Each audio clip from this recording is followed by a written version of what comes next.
Donald Trump fired the chief of the Bureau of Labor Statistics when the abysmal, really genuinely abysmal jobs report came out about a week and a half ago, claiming that the jobs numbers were false, based upon the fact that the BLS does what it does every time it releases a jobs report, that is, provides revisions for the 2 months prior, because when they release their jobs report for any given month, they simply don't have all the data in. They have two different ways of measuring this: a household survey and a business survey, which is much more complete, or I should say more complete when all of it's sent in. But not all businesses send in their information in that first month. When it comes in later, they get revisions. It happens all the time. This was not a completely unique downward revision. We've seen that in the past, 2008. There's been other occasions, but it was a dramatic one for sure. And so the White House was asked yesterday, what are you going to do? When are you going to release the new reports? I mean, Scott Bessant is now the acting head of BLS. And here is Caroline Levitt answering that question. Nominee for BLS Commissioner EJ Antoni recently told Fox Business that the BLS should suspend issuing monthly job reports and only issue quarterly reports until the jobs data methodology is corrected. So does the president disagree with that assessment that his nominee has said there, or suspending these monthly job reports a real option? I think he floated the idea of possibly suspending until they can get the data and the methodology in order. And this president wants to ensure that the BLS, again, is putting out accurate and honest data that the American people can trust. Since you brought up the new commissioner, he holds a master's and doctor's degree in economics from Northern Illinois University. He's the chief economist in the Heritage Foundation's Center for the Federal Budget. And in addition to his work at Heritage, he has multiple other roles. He's been widely renowned for his work on economic issues. He's been called before Congress to testify as an economic expert. So he's a qualified individual, and the president trusts him to lead this important department. Two things. One, like I say, Scott Bessant apparently trusts the numbers enough to call for a rate cut, despite the fact that we're seeing core inflation go up. And two, let's look into EJ and Antony.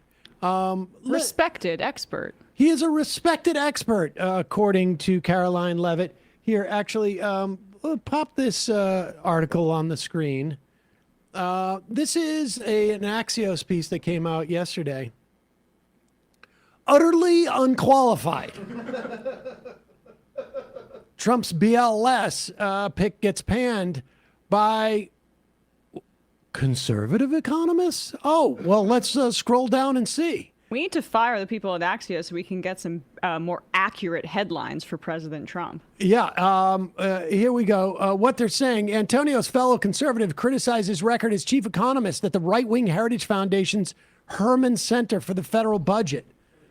Stan Vuger, senior fellow at the Conservative American Enterprise Institute said Antony's work, quote, work at the Heritage has frequently included elementary errors or nonsensical choices that all bias his findings in the same partisan direction.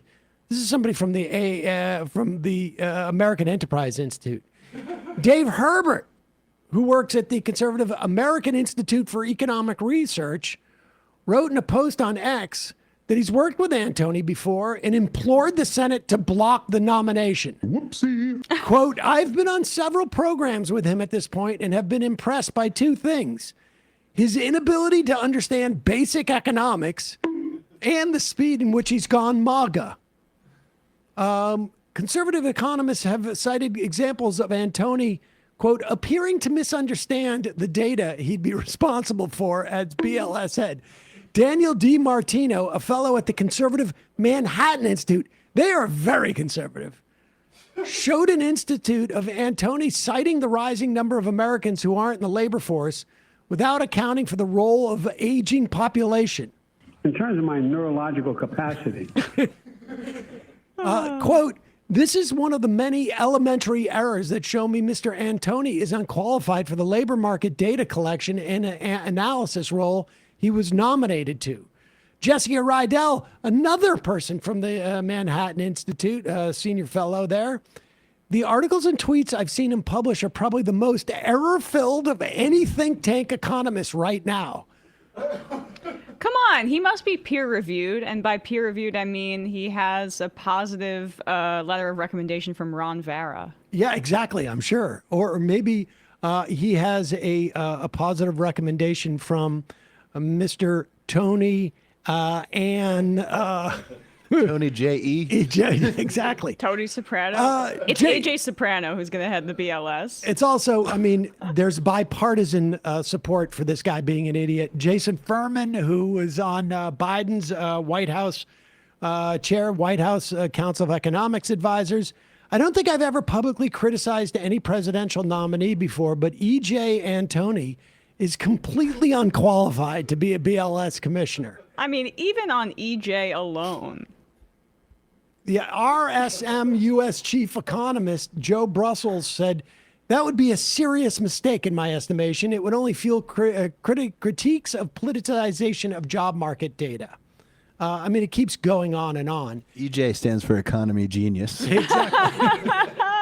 and just to top it off, aside from being at least judged by his peers, both on the left and the right, as being totally unqualified for this job.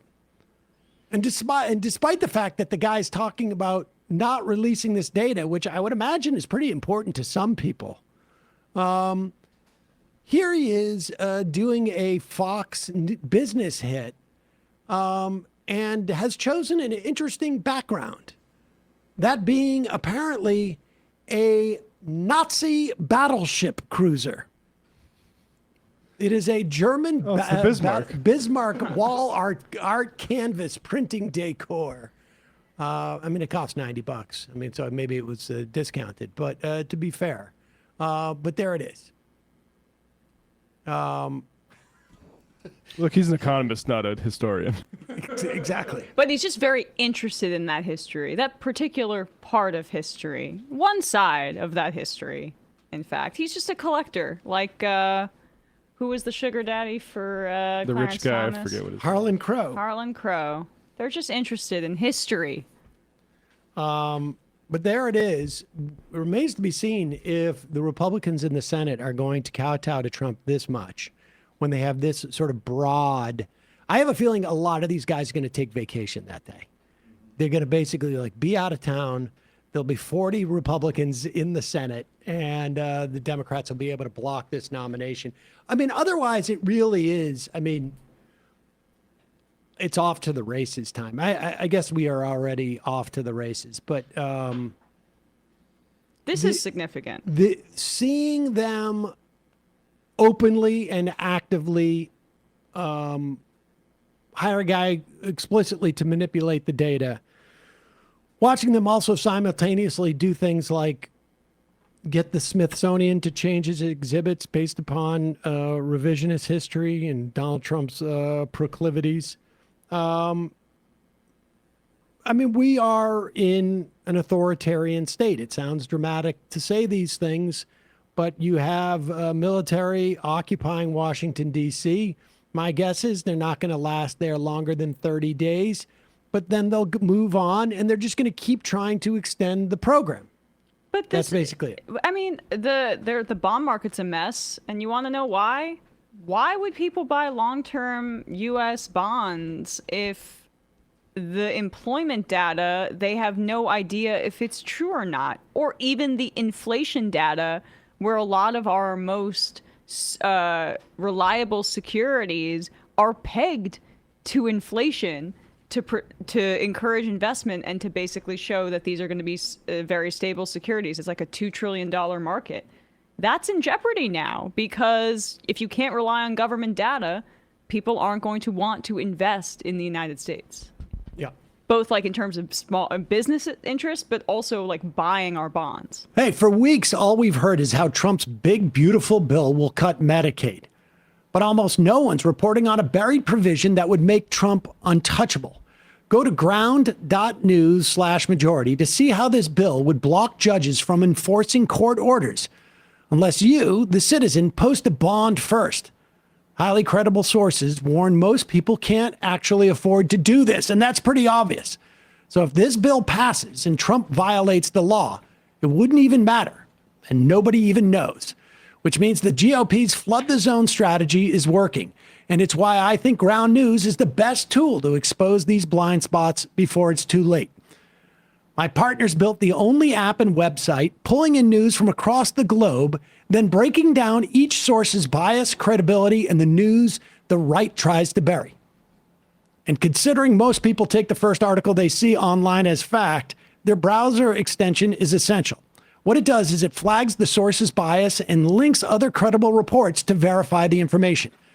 Ground News is a better version of how we're already staying informed. So I got you 40% off the same unlimited access Vantage plan that I've been using. That's just $5 a month when you go to ground.news/majority, scan my QR code, or redeem the code majority if you're using the app. With at least another 4 years of this, they're counting on you to be distracted. This app is how you stay focused. Hey folks, don't forget to hit the subscribe button and check out our daily show. We do it every day at 12 p.m. Eastern for about 2.5 hours. We even take phone calls. You should check that out.